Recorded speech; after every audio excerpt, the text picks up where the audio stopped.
So the next bit I wanted to say, I took out a section of a talk I've given before. It's called "It's Hard to Learn from a Dominant Position." And what I'm trying to say there is, if you occupy a dominant role, if society has given you a dominant role, and it doesn't matter which role, it could be male, it could be white people, it could be adults, or any other, then your viewpoint comes to define reality even when it's wrong. And other people will tend to move out of your way to keep you comfortable by adjusting themselves.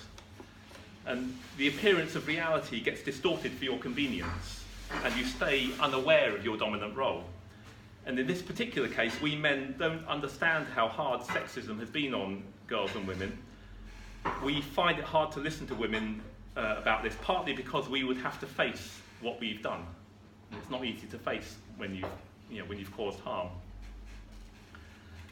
And also, in the main, females have been conditioned not to tell us, just to remain quiet and stay out of our way.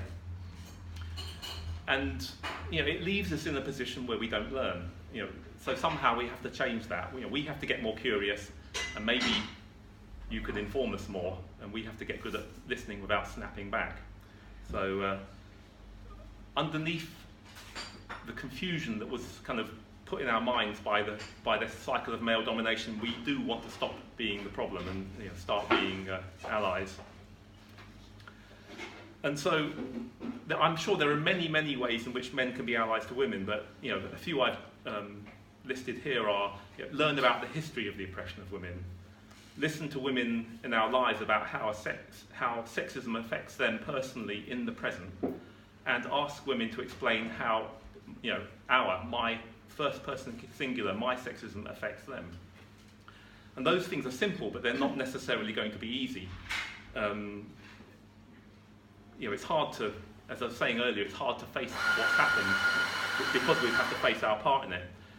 But I think part of what might make it easier is if we men get together and start to break the silence about what it was like growing up male. What was it like being subject to the violence and domination of other males, older boys, teachers, fathers, and so on. And then we might slowly get to understand that it's not who we are that's the problem, but what happened to us and the effects of what happened to us, and have more of a handle on how to stop that. Right. I think I want to add a little bit to what Karl has said, that exposing sexism is really difficult for women, because women probably only do it at the point of extreme frustration and anger, and that will come over in the tone, that they're trying to explain why somebody has done something that has deeply offended them or hurt them or discriminated against them. And so when you're standing up for yourself, it sometimes feels like you're fighting for your life and you don't get it completely relaxedly right. And the response that you get from men then is usually defensiveness, because they're responding to your tone rather than the content of what you're saying. It's a bit like if I said to you, there's a lion coming in through that door, before you've even processed the word lion in your higher centers, your emotional centers, are shoving adrenaline out into your body. We respond to emotional things like people's tone of voice far faster than we do to things like the content, the kind of intellectual content of the message. So if we're angry with men, they often don't hear us except for the anger, right? So for us, on a long-term strategic view, if we actually want to end sexism, we need to get together as women. There's lots of advantages to that. I can hark back to the consciousness-raising groups of the 70s, but they were effective. We learned about the daily experiences of inequality in our lives. We shared that with one another, and through that we got a bigger, richer understanding of how it operates in society. That is not just us personally that's inadequate. That is not just being targeted at me, just me. I'm not just the victim here. So we need to share stories to get a real sense of it. And you know, it's 2018 now, and the way sexism will operate will be slightly different to the way it operated in the 1970s, you know, when I was a young woman. So, and we need to learn how it manifests itself these days. So let me give you two examples. I want to give you an example of a friend of mine who's quite a bit younger than me, posted on Facebook this week, a toilet roll. And on the top of the toilet, it had "mums!" exclamation mark written on it.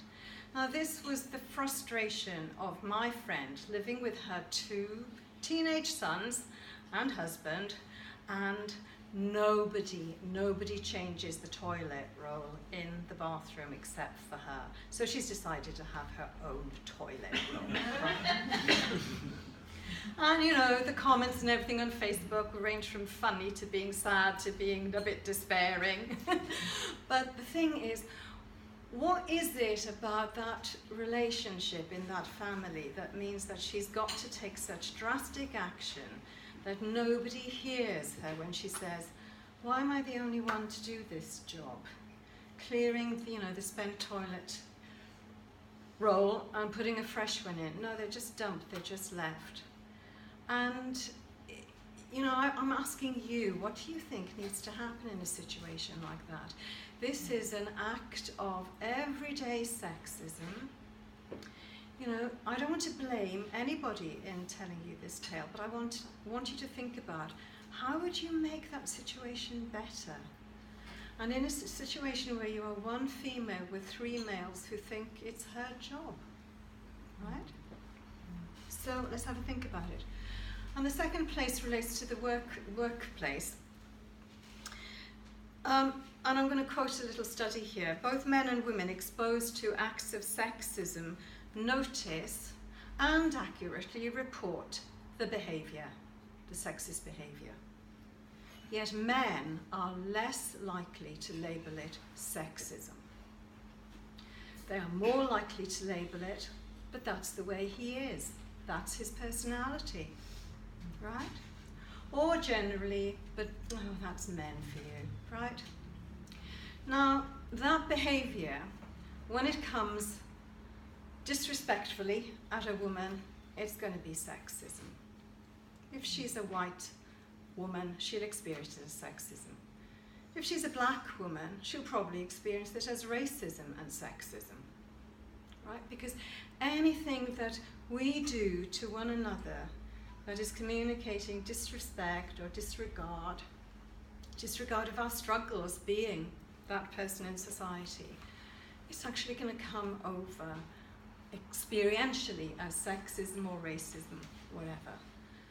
But if the men don't see it as sexism, how are they going to join us in being allies to thinking, this is not the first time it happens, she's not the only woman it happens to, it is this man's particular behaviour and it is being condoned by us. We don't speak out about it.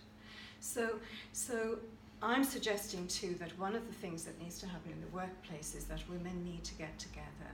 Combating individual men's sexism is not going to work unless the women are united and have an understanding that men are not the enemy. What we want is behaviour change. What we want is understanding so that we can actually get on with one another a lot better and be the full human beings we all are. Thanks very much, thank you. Round of applause to Elena.